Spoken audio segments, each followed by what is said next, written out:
Sebelum kita mulai pelajarannya, jangan lupa subscribe, like, dan komennya, agar Bapak Ibu Guru dapat bersemangat lagi untuk membuat video pembelajaran yang lebih menarik lagi. Terima kasih.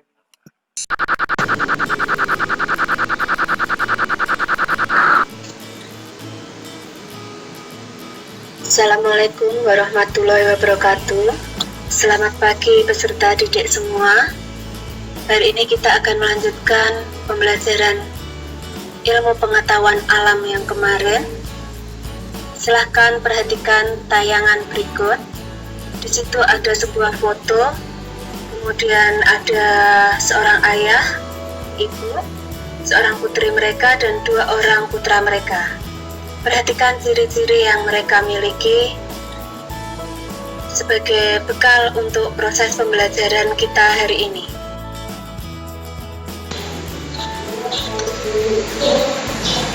Kita perhatikan dari tayangan ini bahwa putri mereka yang berbaju hitam dan putra mereka yang berbaju putih mempunyai rambut yang sama warnanya dengan ayah, sedangkan putra mereka yang berbaju merah mempunyai rambut yang sama dengan ibunya.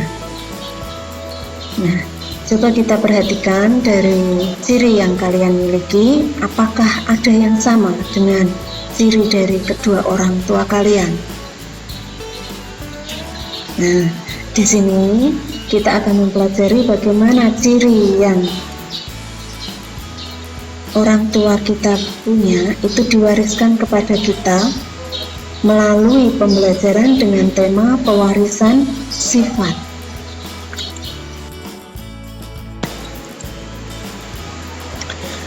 Ya, hari ini kita akan mempelajari kompetensi dasar 3.3, yaitu menerapkan konsep pewarisan sifat dalam pemuliaan dan kelangsungan makhluk hidup, yang memiliki beberapa indikator, diantaranya adalah perhatikan berikutnya.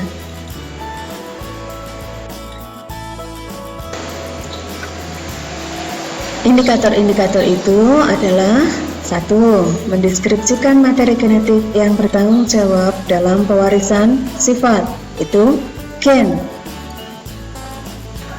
Yang kedua, membedakan pengertian sifat dominan, sifat resesif, dan sifat intermediate. Indikator yang ketiga adalah hukum penurunan sifat, yaitu hukum Mendel. Nah, ketiga indikator ini nanti kalian usahakan untuk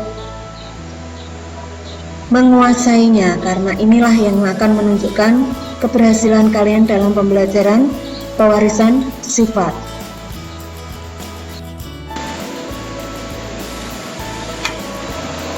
Sifat atau ciri yang kita dapatkan dari kedua orang tua kita menurun dibawa oleh gen yang ada di dalam inti sel telur dan inti sel sperma saat fertilisasi di dalam ovidus dari ibu.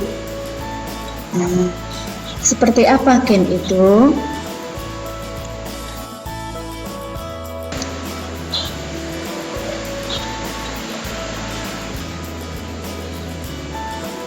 Gen adalah rangkaian DNA yang merupakan susunan asam amino dengan pola khusus. Nah, gen ini terdapat di dalam sebuah kromosom, tepatnya di sebuah lokus. Coba kalian perhatikan bentuk atau struktur dari kromosom.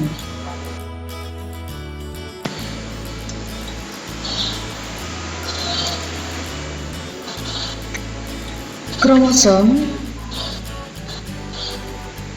merupakan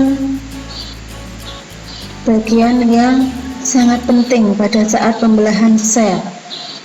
Nah, bagian-bagian dari kromosom adalah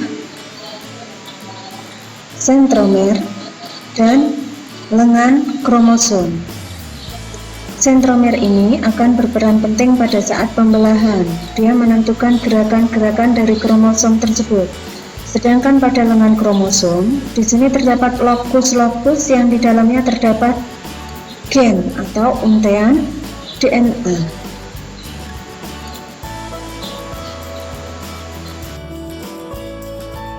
Kromosom berdasarkan letak sentromernya dibedakan menjadi 4. Yang pertama adalah metasentrik, di mana sentromernya tepat di tengah lengan kromosom, membagi kromosom menjadi 2 bagian. Sedangkan submetasentrik, sentromernya agak ke tepi. Sedangkan akrosentrik, dia sudah mencapai hampir ke ujung. Telosentrik, dia berada di ujung lengan kromosom.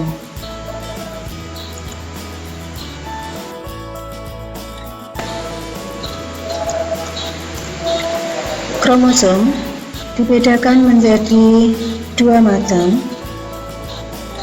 yaitu autosom, kromosom yang menentukan ciri-ciri tubuh, dan gonosom, kromosom yang menentukan jenis kelamin, jantan atau betina.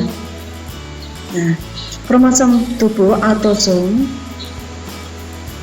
jumlahnya lebih dari 1 pasang, sedangkan kromosom kelamin atau gonosom jumlahnya 1 pasang. Itu dalam kondisi yang normal.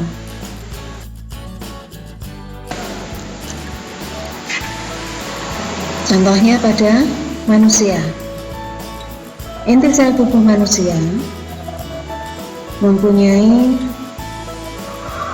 46 jumlah kromosom atau 23 pasang kromosom yang terdiri atas 22 pasang autosom dan 1 pasang gonosom.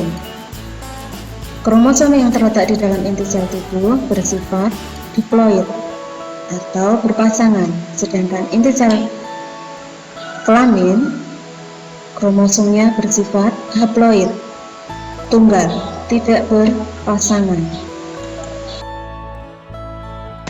Untuk mempelajari pewarisan sifat ini dari orang tua ke keturunannya, ada beberapa istilah-istilah penting yang harus kalian pahami dan kalian ingat.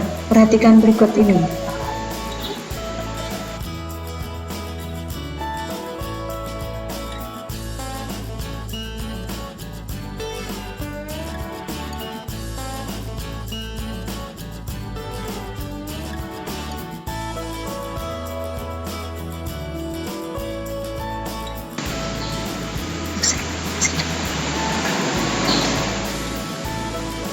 Sekarang kita ke memprediksi macam gamet. Nah, perhatikan di sini ada genotip A besar, B besar, B besar. Setiap dia homozigot maka dia ditulis 1 kali. Setiap dia ini homozigot lagi berarti dia 1 kali. Berarti dia gametnya adalah A besar, B besar. Kemudian untuk genotip A besar A kecil heterozigot dia dapat poin 2 sehingga dia ditulis 2 kali A besar A kecil. Kemudian di sini homozigot B besar dia ditulis 1 kali sehingga dia lengannya hanya 1, tangannya hanya 1 B besar. Di sini A kecil juga tangannya hanya 1 B besar sehingga didapatkan gamet A besar B besar dan A kecil B besar. Untuk genotip A besar A kecil B besar B kecil, perhatikan di sini A besar A kecil dia heterozigot sehingga poinnya 2. Di sini B besar B kecil juga heterozigot, poinnya 2. Karena A besar A kecil heterozigot, poinnya 2, dia ditulis 2 kali. B besar B kecil dia poinnya 2 sehingga dia punya 2 lengan juga. Kalau di atas 2 lengan maka A kecil juga punya 2 lengan. Tulis 2 yaitu B besar B kecil, ini juga B besar B kecil, sehingga akan didapatkan gamet A besar A B besar, A besar B kecil B besar, dan A kecil B kecil. Demikian. Kalau dia homozigot lengannya 1, kalau dia heterozigot lengannya ada 2.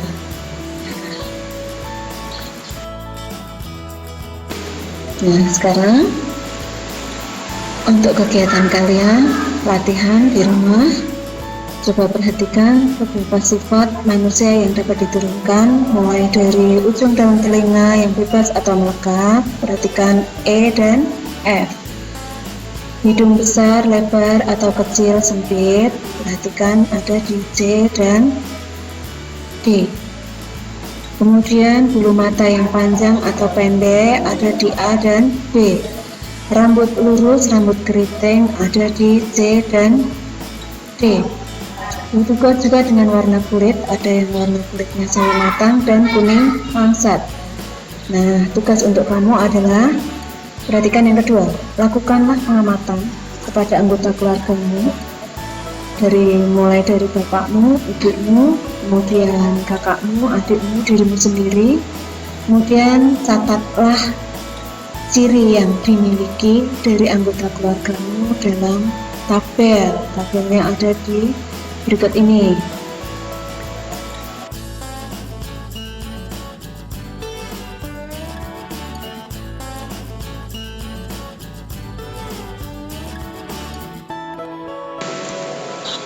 Nah, setelah kamu mengamati dari kedua orang tuamu dan keluargamu, silahkan menjawab pertanyaan berikut. Ada 3 pertanyaan. Yang pertama adalah, adakah sifat dominan yang terdapat pada anggota keluargamu? Ingat ya, sifat dominan. Yang kedua, di antara anggota keluargamu, siapakah yang punya sifat dominan paling banyak? Silahkan disebutkan. Ayahmu, ibumu, kakakmu, adikmu, atau dirimu sendiri. Yang ketiga, sebutkan sifat resesif yang berhasil kamu dapatkan pada anggota keluargamu. Jangan lupa, kamu jawab pertanyaan ini. Kemudian, kamu kumpulkan ke Bapak Ibu gurumu. Silahkan mengerjakan. Nah, sekarang kita akan mempelajari bagaimana Mendel melakukan penelitian terhadap kacang kapri atau kacang Ercis Pisum sativum. Kenapa Mendel menggunakan tanaman kacang kapri? Karena kacang kapri mempunyai banyak kelebihan. 1, kacang kapri tanamannya mempunyai beberapa sifat yang menyolok, yang beda dengan yang lainnya. Contoh dari ukuran biji, bentuk biji, dan yang lainnya. Yang kedua, tanaman kacang kapri dapat melakukan penyerbukan sendiri. Yang ketiga, mudah disilamkan. Kemudian yang keempat, mempunyai bunga yang sempurna. Yang kelima, dia bersifat fertil, artinya dia bisa menghasilkan keturunan. Dan yang terakhir, karena kacang kapri ini tanamannya cepat berbuah, sehingga kita bisa mengetahui hasil percobaan kita. Mendel melakukan persilangan monohibrid dan dihibrid dengan menggunakan hukum 1 Mendel dan hukum 2 Mendel. Hukum 1 Mendel, segregasi bebas ini atau pemisahan ini terjadi pada tahap pembentukan gamet. Sedangkan hukum 2 Mendel atau yang dikenal dengan asortasi bebas atau penggabungan ini diterapkan pada saat penyatuan gamet untuk mendapatkan genotip keturunan. Nah, nanti kita akan terapkan pada persilangan monohibrid dan persilangan dihibrid.